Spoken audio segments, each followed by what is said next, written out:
महाविकास आघाडीचे नेते,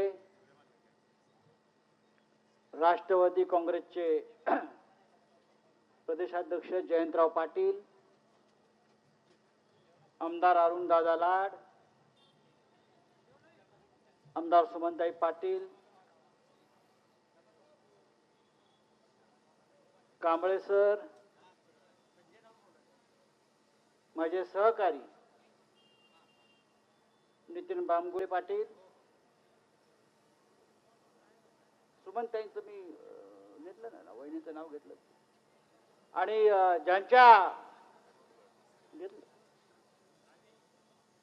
ज्यांच्या उमेदवारी अर्जासाठी ही आपण भव्य अशी तप्त उन्हामध्ये मिरवणूक काढली, ते महाविकास आघाडीचे उमेदवार चंद्रहार पाटील मारुती चौकामध्ये आपण सगळे जमलेलो आहोत.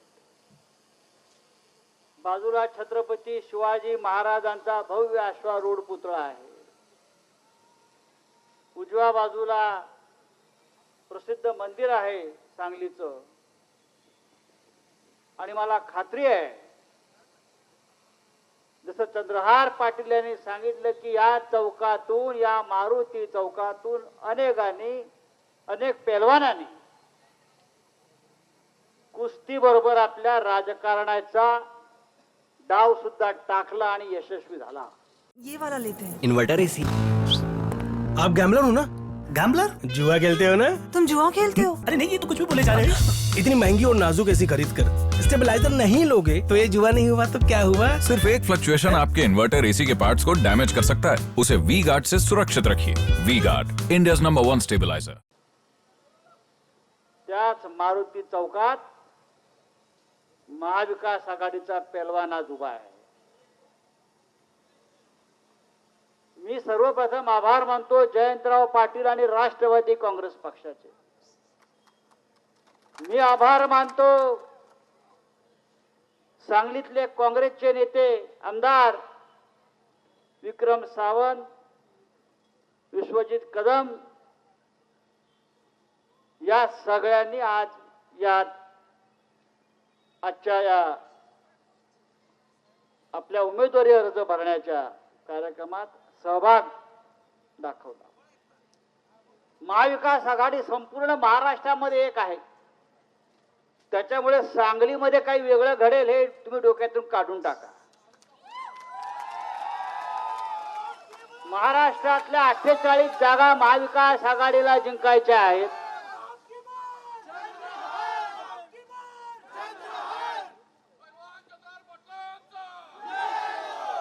महाराष्ट्रातल्या 48 जागा महाविकास आघाडीला जिंकायच्या आहेत आणि त्याच्यामध्ये सांगली सुद्धा वरच्या क्रमांकावर आहे.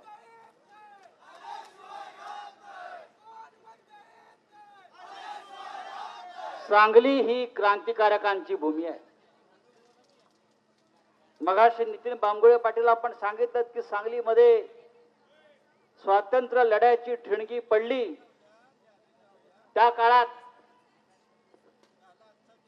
जेव्हा जेव्हा देश संकटात आला, देशाचं स्वातंत्र्य संकटात आलं, तेव्हा तेव्हा सांगलीनं या राष्ट्राच्या रक्षणासाठी, स्वातंत्र्यासाठी आपलं योगदान दिलेलं आहे. त्याच्यामध्ये मग वसंतराव दादा पाटील असतील, या भागातले किसनवीर असतील, क्रांतिसिंह नाना पाटील असतील, बापू लाड असतील, क्रांतीवीर नायकवाडी साहेब असतील, असे असंख्य क्रांतीवीर या मातीतून दिले. देशाशी बेईमानी करणारा विचार या मातीमध्ये कधी रुजला नाही. आता सुद्धा या देशाच्या दुसऱ्या स्वातंत्र्याचा लढा सुरू आहे. सांगलीच्या क्रांतिकारकांनी जे स्वातंत्र्य मिळवलं ते स्वातंत्र्य धोक्यात आहे. काही लोक हे स्वातंत्र्य खतम करू इच्छित आहेत. अशा वेळेला या सांगलीला मागे राहता येणार नाही आणि म्हणून ही क्रांतीची मशाल सांगलीमध्ये पेटलेली आहे.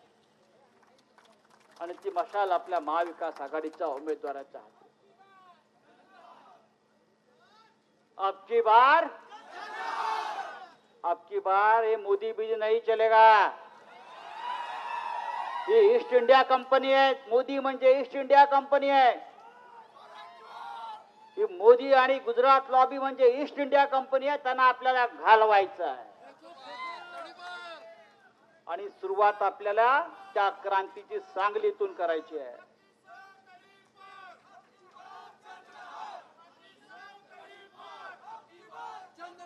त्या तडीपारीची नोटीस आधी सांगलीत द्या. भाजपचा जो खासदार आहे ना त्याला. आज ही जनता त्या भाजपच्या खासदाराला तडीपारीची नोटीस आताच देते आहे. Get out. त्या करोनाच्या काळामध्ये आम्ही एक घोषणा द्यायला लावली, go corona go, go corona go. आता आपल्याला घोषणा द्यायच्या, गो मोदी गो, गो मोदी गो, आणि थाळ्या वाजवायच्या.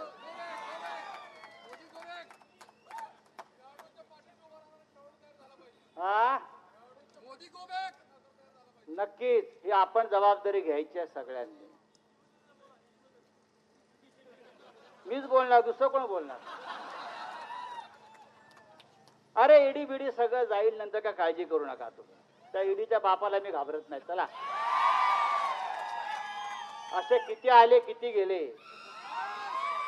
हा शिवसेनेचा पठ्ठा आहे, लक्षात घ्या. तेव्हा आपल्याला या सांगलीमध्ये ही लढाई जिंकायची आहे. काही लोक प्रत्यक्ष मदत करू इच्छित आहेत त्या मोदीला इकडे.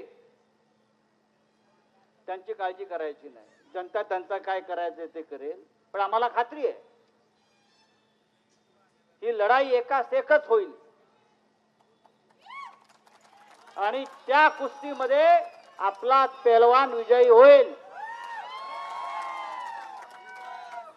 काँग्रेस आपल्या बरोबर आहे, राष्ट्रवादी काँग्रेस आपल्या बरोबर आहे, समाजवादी पक्ष पार्टी आपल्या बरोबर आहे, कम्युनिस्ट पक्ष आपल्या बरोबर आहे, शेतकरी कामगार पक्ष आपल्या बरोबर आहे, आप पक्ष आपल्या बरोबर आहे. आणि इतके सगळे पक्ष आपल्या बरोबर आहेत आणि जनता ही ताकद आमच्या बरोबर आहे.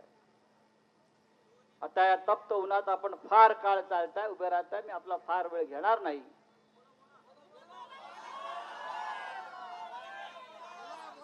येऊ ना, इथंच राहायचंय मला येऊन पुढले 15 दिवस.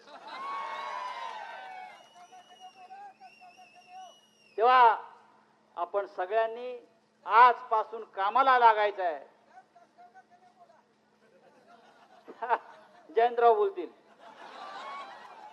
त्यांना सांगलीची जास्त माहिती आहे, ते तज्ञ आहेत. पण हा शेतकऱ्याचा मुलगा पार्लमेंटला जाईल, दिल्लीत जाईल आणि सांगलीतल्या शेतकऱ्यांच्या प्रश्नावरती आवाज उठवेल. लक्षात घ्या, संघर्ष करेल. कारण त्याच्या हातामध्ये शिवसेनेची मशाल आहे आणि मशाल कधी विझणार नाही. जय हिंद, जय महाराष्ट्र. मी माननीय जयंतराव पाटील साहेबांना विनंती करतो की आपण आपलं मनोगत व्यक्त करा.